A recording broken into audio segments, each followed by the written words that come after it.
Good morning, students. So, today we are going to discuss our class 12th accounts topic interest on drawing.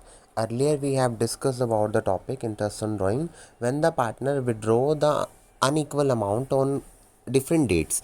But now we are talking about when they withdraw the same amounts on the same intervals, like they withdraw 2000 per month, and for every month they withdraw. In this, we have discussed the four types of case like monthly, quarterly, 6 yearly and 9 months केस. तो how you have to charge. अब आपको पता है वो हर month पैसा निकाल रहे हैं या हर क्वार्टर पैसा निकाल रहे हैं, तो आप उसमें कैसे उन पे जो है इंटरेस्ट ऑन ड्राइंग चार्ज करोगे, कितने टाइम का चार्ज करोगे. तो यहाँ पे हम टाइम कैलकुलेट करने के लिए इन फॉर्मूलाज को क्या करते हैं, यूज़ करते हैं. तो first we are talking about in case of month. तो इन केस ऑफ मंथ में हम कैसे डिस्कस करेंगे, इसका जो रूल है वो फर्स्ट रूल्स में आपको डिस्कस कर दूँ. पहले क्या रूल है इसका, time left after first drawing plus time left after on last drawing divide by 2. हम इन दोनों डेट्स को क्या करते हैं, 2 से डिवाइड कर देते हैं जब हम पैसा विड्रॉ करते हैं उस फर्स्ट डेट को और जब लास्ट डेट को. तो first we are taking the case of month. So suppose हम ये रेड करते हैं कि हमारा जो ईयर है वो फाइनेंशियल ईयर है. तो 1 अप्रैल टू 31 मार्च, हर मंथ की फर्स्ट डेट को जो है पार्टनर पैसा विड्रॉ कर लेता है, यानी 1 तारीख आते ही पैसा निकाल लेता है. तो पहली बार पैसा कब निकालेगा, 1 अप्रैल को, दूसरी बार 1 मई को, फिर 1 जून को, 1 जुलाई को. ऐसे करते करते वो लास्ट बार पैसा कब निकालेगा, 1 मार्च को. तो उसकी फर्स्ट ड्राइंग तो होगी हमारे यहाँ पर 1 अप्रैल, और जो लास्ट ड्राइंग होगी वो होगी उसकी 1 मार्च को, क्योंकि 1 मार्च के बाद तो ईयर ही एंड हो जाएगा. तो 1 अप्रैल से लेके अभी तक कितना टाइम उसका हमारे पास पड़ा है पेंडिंग, 12 मंथ पेंडिंग पड़े हैं.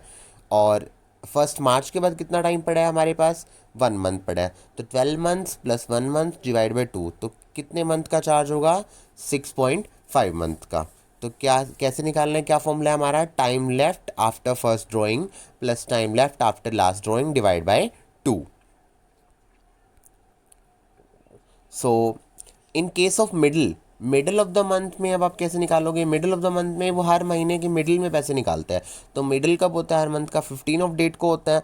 तो पहली बार वो विड्रॉन कब करेगा, 15 अप्रैल को विड्रॉन करेगा, उसके बाद 15 मई, 15 जून, 15 जुलाई.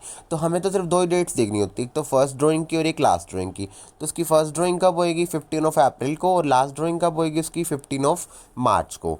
तो 15 अप्रैल से ईयर एंड होने में कितना टाइम पेंडिंग है अभी, 11.5 मंथ का टाइम पेंडिंग है. और 15 मार्च के बाद कितना टाइम पेंडिंग है हमारा, ओनली हाफ मंथ पेंडिंग है. तो 11.5 प्लस हाफ कितने हो गए, 12 मंथ्स हो गए. 12 को 2 से डिवाइड कर दो, कितना आ जाएगा, 6 मंथ. तो मिडिल ऑफ द मंथ में हम कितना चार्ज करेंगे, 6 मंथ का जो है उससे हम क्या करेंगे, इंटरेस्ट चार्ज करेंगे.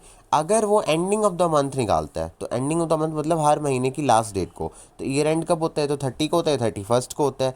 तो पहली बार वो विड्रॉन कब करेगा, 30 अप्रैल को.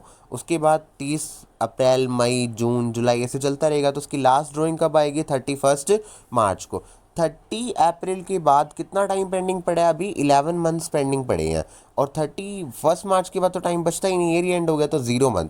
तो 11 प्लस 0 डिवाइड बाई 2, तो 11 को 2 से डिवाइड करोगे तो कितना आ जाएगा, 5.5 मंथ. तो आपने देखा होगा ऐसे हमने निकाल लिया. तो मंथ के अगर बिगनिंग में चार्ज करता तो 6.5, उसके बाद 6 और फिर 5.5. Similar as we will discuss about the quarter. आपको पता है हमारे ईयर में, चाहे वो हमारा फाइनेंशियल ईयर है चाहे वो हमारा कैलेंडर ईयर है, 4 क्वार्टर होते हैं. First quarter, second quarter, third quarter और फोर्थ क्वार्टर, ये हमें क्वार्टर दिए हुए हैं. तो फर्स्ट क्वार्टर हमें कब स्टार्ट होता है, हमारा फर्स्ट क्वार्टर 1 अप्रैल से 30 जून को, फिर 1 जुलाई से 30 सितंबर को, 1 अक्टूबर से 31 दिसंबर को, 1 जनवरी से 31 मार्च को. अब वो क्वार्टर शुरू होते ही पैसा निकालता है, हम ये बात मानते हैं कि क्वार्टर की स्टार्टिंग में. तो पहली बार पैसा कब निकालेगा, वो 1 अप्रैल को, क्योंकि क्वार्टर शुरू तो 1 अप्रैल को हो जाता है. उसके बाद अगला क्वार्टर कब स्टार्ट होगा, एक तो 1 अप्रैल को होता है, फिर 1 जुलाई को, फिर 1 अक्टूबर को और फिर 1 जनवरी को. तो यानी आखिरी जिसका क्वार्टर है वो कब स्टार्ट होएगा, 1 जनवरी को स्टार्ट होगा. तो 1 अप्रैल के बाद कितना टाइम पड़ा है, 12 मंथ पड़े हैं. और 1 जनवरी के बाद कितना टाइम पड़ा है, 3 मंथ्स पड़े हैं. तो 12 प्लस 3 डिवाइड बाई 2, तो कब निकालेगा वो, 1 अप्रैल को, क्योंकि क्वार्टर शुरू तो 1 अप्रैल को हो जाता है. उसके बाद अगला क्वार्टर कब स्टार्ट होगा, एक तो 1 अप्रैल को होता है, फिर 1 जुलाई को, फिर 1 अक्टूबर को और फिर 1 जनवरी को.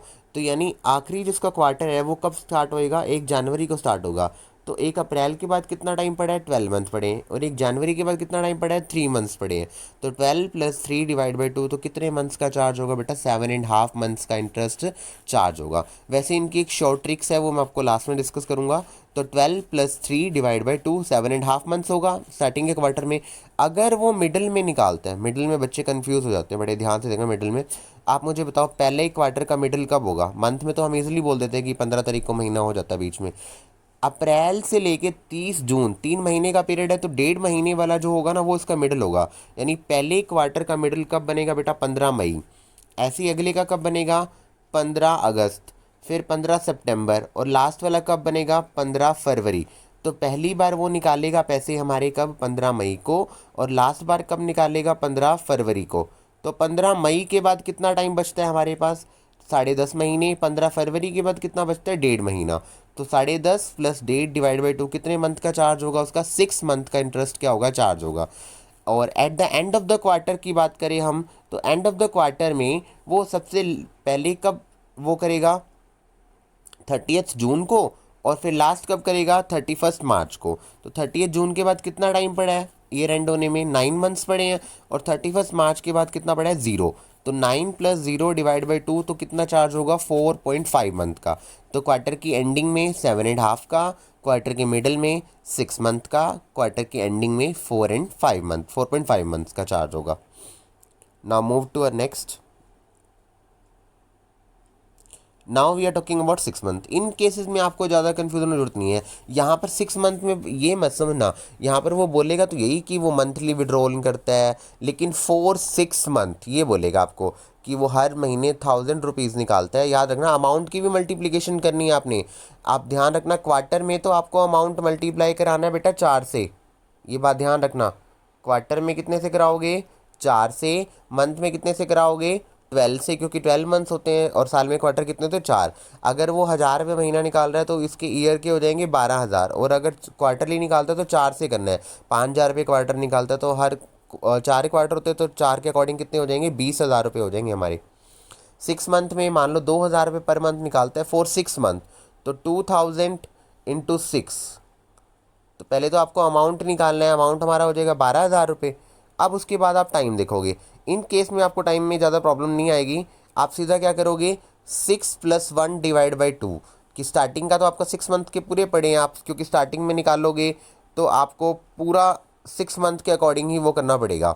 तो 6 मंथ के अकॉर्डिंग अगर आप करोगे तो कितना हो जाएगा आपका, 6 + 1 डिवाइड बाई 2, 3.5 मंथ्स का। मिडल में कितने का हो जाएगा, 15 तारीख को निकालोगे ना, तो कितने महीने पड़े हैं, 5.5। और लास्ट में कितना पड़ा होगा, आधा महीना, तो 3 का लगेगा। और लास्ट में निकालोगे तो 31 के बाद 5 महीने पड़े हैं, और लास्ट में कोई टाइम बचता ही नहीं है, तो 2.5 मंथ का आ जाएगा। और सिमिलर एज 9 मंथ के केस में भी आपको याद रखना है, किससे मल्टीप्लाई करानी है आपने, पहले अमाउंट की 9 से मल्टीप्लाई करानी है, 9 से। 2,000 रुपये पर मंथ निकालता है फॉर 9 मंथ। तो पहली बार जब वो विड्रॉन करेगा तो बेटा पूरे के पूरे 9 मंथ पड़े हैं, उसके बाद लास्ट वाले मंथ में फर्स्ट मंथ पड़ा है। तो 9 + 1 डिवाइड बाई 2 कितना हो जाएगा, 10। 10 को 2 से करोगे तो 5 मंथ। फिर ऐसे ही 8.5 + 0.5 डिवाइड बाई 2, तो कितना आ जाएगा ये, 9/4, 4.5। और नेक्स्ट का आ जाएगा 4 month. Hope so you have understand the topic very well, and you have to write all these in your notebook for the better understanding, and you have to try the sums similar to this topic. Thank you.